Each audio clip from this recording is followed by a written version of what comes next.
पिछली क्लास में हमने विभिन्न सांद्रता पदों के बारे में, उनके सूत्र, परिभाषा सूत्र पढ़े थे और उस पर हमने न्यूमेरिकल की गणना की थी। आज हम बताने जा रहे हैं विभिन्न सांद्रता पदों के बीच परस्पर संबंध को, और इस संबंध को स्थापित करने से पहले कुछ सिंबल है जिसका हम लोग पहले चर्चा कर चुके हैं। इन सिंबल की चर्चा हम पहले भी कर चुके हैं, लेकिन फिर भी हमने यहाँ नोट किया है कि विलेय का द्रव्यमान प्रतिशत बराबर W/W%, बिलियन का घनत्व V, चाहे इसको लिख सकते हैं ग्राम पर मिलीलीटर। विलायक A का मोल प्रभाव XA, विलेय B का मोल प्रभाव XB, विलायक A का मोलर द्रव्यमान MA और विलेय B का मोलर द्रव्यमान MB। यहां पर जो भी सिंबल दिया गया है वह M है मोलरता, N है सामान्यता, M है मोललता और बाकी सब एक दूसरे के बीच अंतर संबंध है। अब मोलरता का एक फॉर्मूला है ग्राम पर लीटर के साथ संबंध। मोलरता बराबर ग्राम पर लीटर बटे विलेय का मोलर द्रव्यमान। फिर दूसरा है कि मोलरता बराबर विलेय का द्रव्यमान प्रतिशत गुना बिलियन का घनत्व गुना 10 बटे विलेय का मोलर द्रव्यमान। तो ये हो गया मोलरता और द्रव्यमान प्रतिशत के बीच संबंध। अब तीसरा है मोलरता और मोल प्रभाव के बीच संबंध। तो उसके लिए M = 1000 × D × XB/XA × MA + XB × MB। चौथा नंबर में है सामान्यता और मोलरता के बीच संबंध। M बराबर N गुणक गुना M। N गुणक क्या है, इसकी चर्चा हम लोग पहले कर चुके थे। अम्ल की भास्मिकता, भस्म की अम्लीयता या लवण के धन या ऋणमूलक पर स्थित आवेश की संख्या। पांचवा नंबर में है मोललता और मोल प्रभाव के बीच संबंध।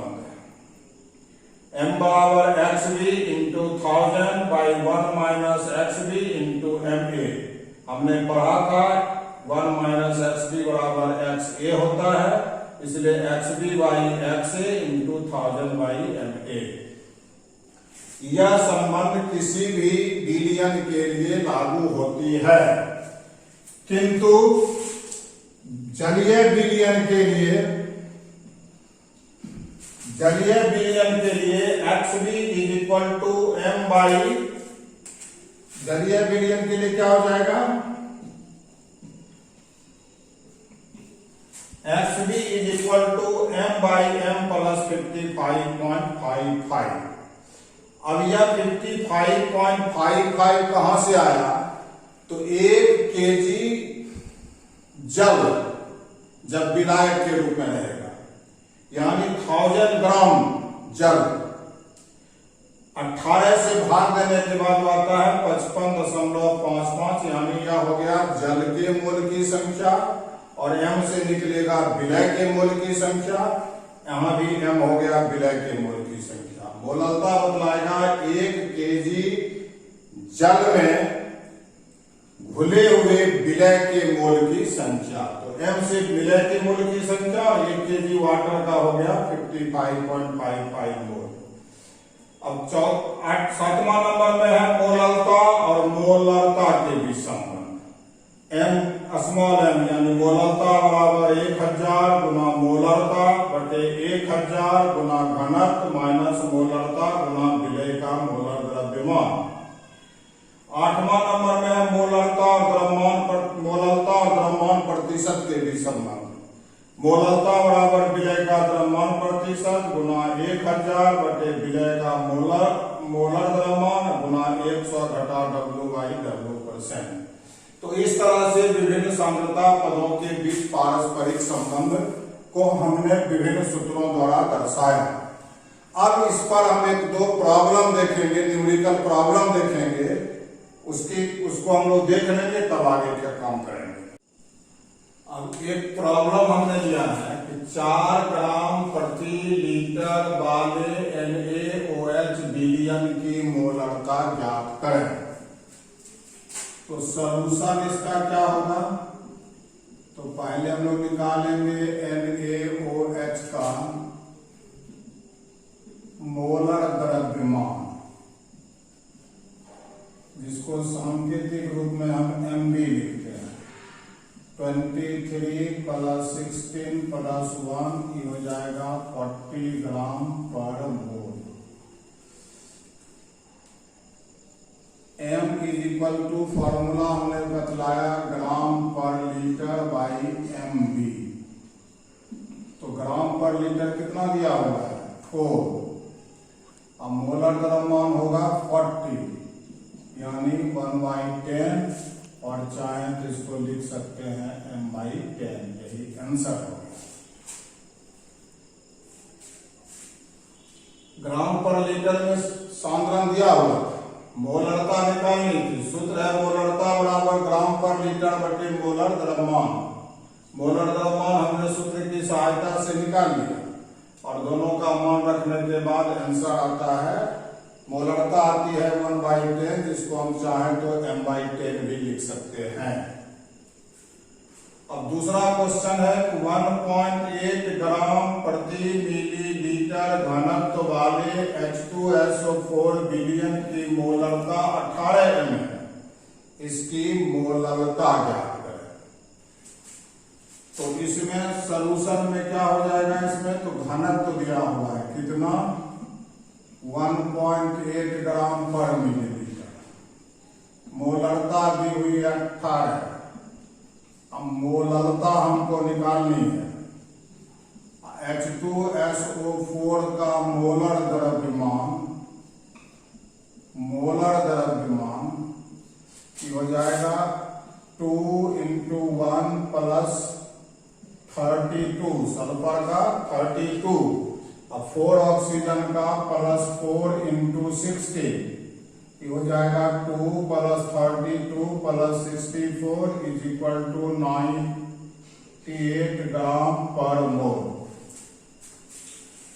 अब इतनी चीजें मालूम हो गई तो हमने एक फॉर्मूला लिखा था अभी, जो संबंध बदलाए कि 1000 × M by 1000 × D minus M × MB, यानी 1000 × 18 by 1000 × 1.8 minus 18 × 98 is equal to 1800 minus 70 164, ये हो जाएगा 18,000/36, काट के आएगा 500 M, यानी मोलरता थी 18, अब मोलरता हो गई 500। तो 2 प्रॉब्लम बन गया। अब तीसरा प्रॉब्लम में हम लोग क्या लिए, यहां पर था मोलरता दी हुई थी, मोलरता निकालनी। अब यहां द्रव्यमान प्रतिशत दिया हुआ है, तो मोलरता और मोलरता दोनों निकालनी है। तो ऐसी स्थिति में क्या होगा, तो पहले हम लोग निकालेंगे KI का मोलर द्रव्यमान।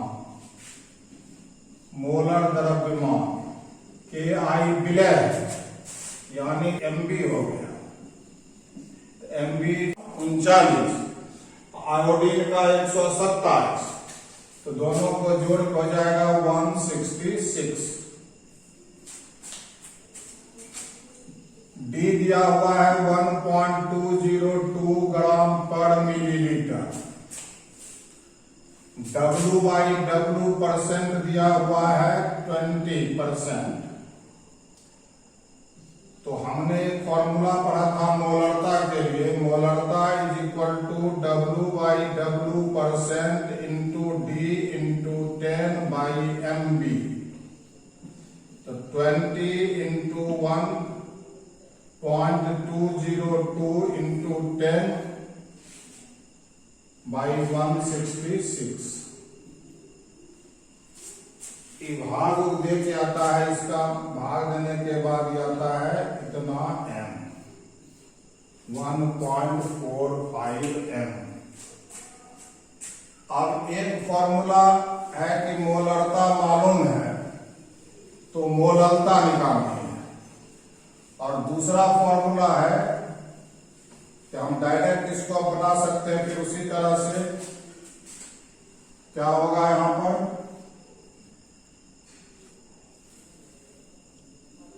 WB is equal to 20 gram, WA is equal to 100 minus 20 is equal to 80 gram, MB is equal to 166 gram per mole, और मोललता हमको निकालनी है।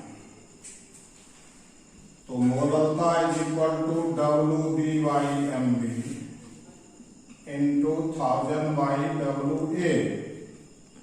तो WB हो गया 20 बाई 166, 1000 बाई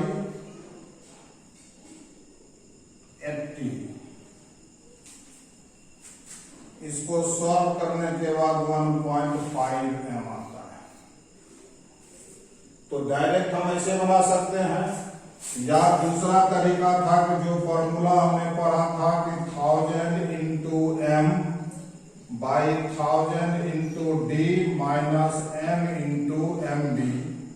तो मोलरता हमको मालूम हो गई है, तो इस फॉर्मूला से भी हम कैलकुलेट करेंगे तो रिजल्ट यही आएगा।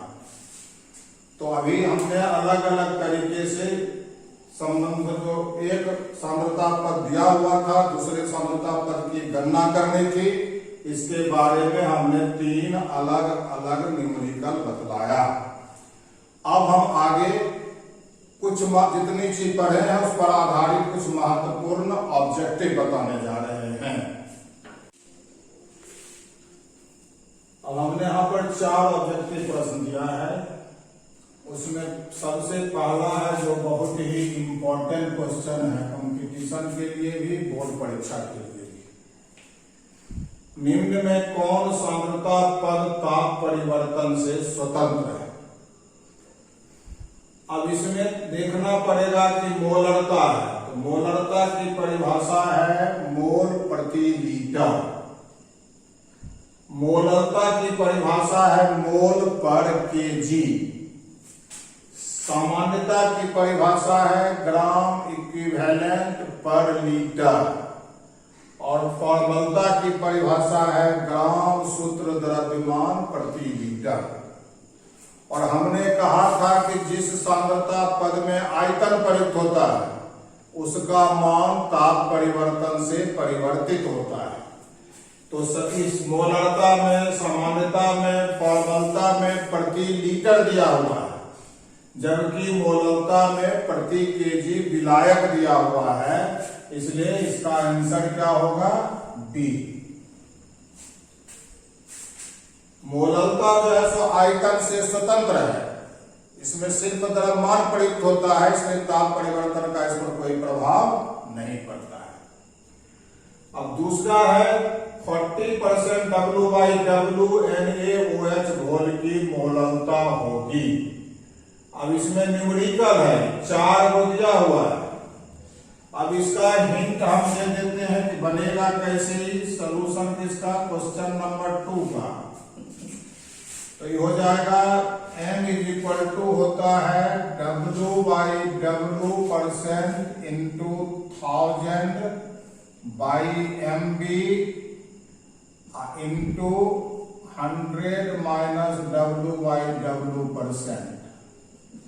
तो ये हो जाएगा 40 इंटू 1000 बाई 40, NaOH का मोलर द्रव्यमान 40 अभी पहले लोग निकाले हैं, और ये हो जाएगा 100 माइनस 40 यानी 1000 बाई 60, ये आएगा 16.66 m।